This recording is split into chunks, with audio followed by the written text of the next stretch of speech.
Hello everyone, welcome to the second review on this channel.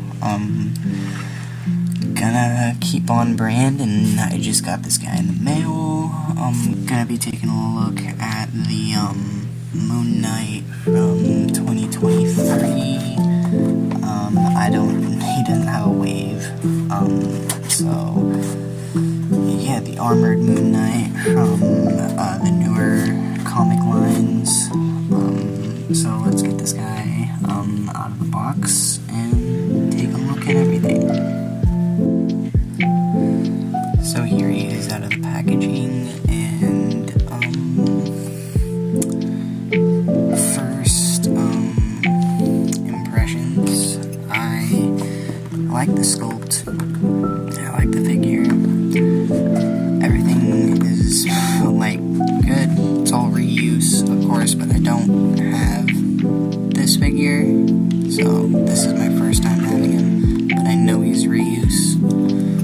So this is my first time having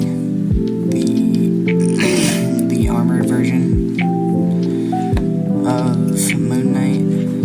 So but first impressions, I don't like the plastic cape. I didn't on the Walgreens Moonkight, which I have. And if you are going to re-release this figure, or this version of Moonkight, I feel like you should at least add pinless knees and elbows. Like, that would be amazing to have on this version of Moonkight, because this is one of my favorite, if not my favorite version of Moonkight. Let's get into accessories. So for the accessories, we have two gripping hands with nice crescent moons sculpted on them. Two fisted versions of those hands that are all painted pretty well. We get the Daredevil batons for some reason that you can attach like together, and then we get like a normal staff that came with the previous Moonkight and Gambit, I think, which is where it first came from.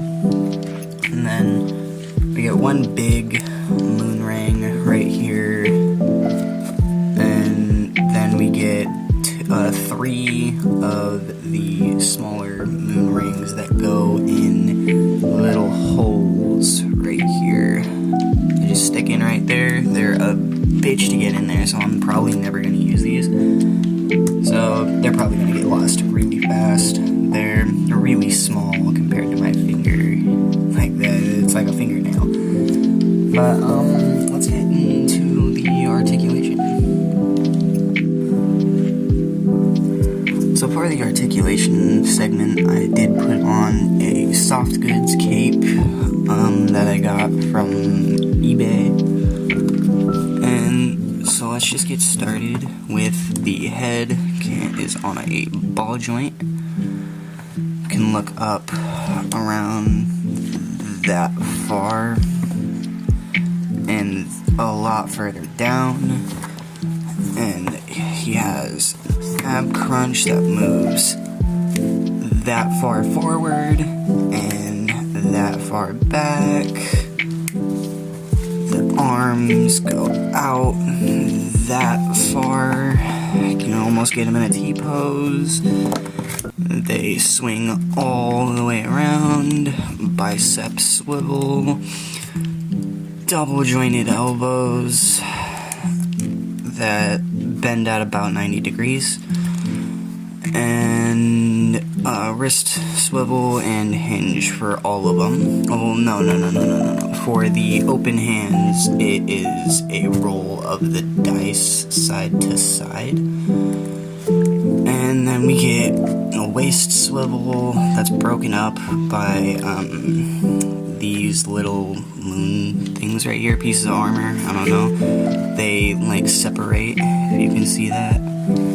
Which doesn't look all that good.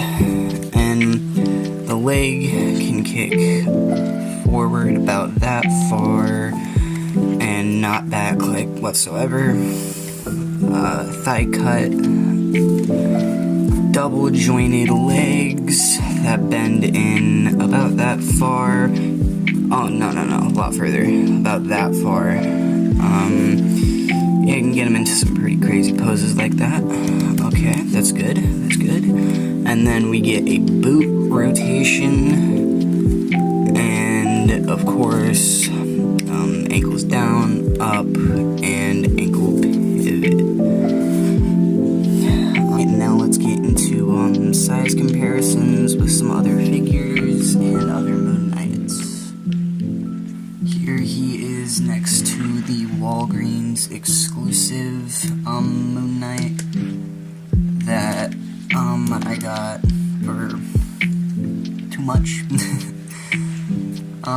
They scale pretty well together. It should be a younger version of Mark Spector, so it works out. And here he is next to the Marvel Studios version of Mr. Knight that I gave suit feet.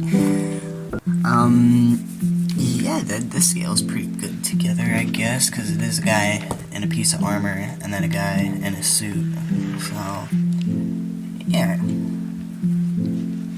And here he is next to a basic Marvel Legends 6-inch Spider-Man from the Radio Your Vows 2-pack. Yeah, they scale perfectly, in my opinion. That's good. He should be around like 6 foot, and Peter is like 5 foot, so that makes sense. Okay, and I hope you guys enjoyed the video. That's gonna do it for me for now. Hopefully I'll get this up at a decent time when this figure was released.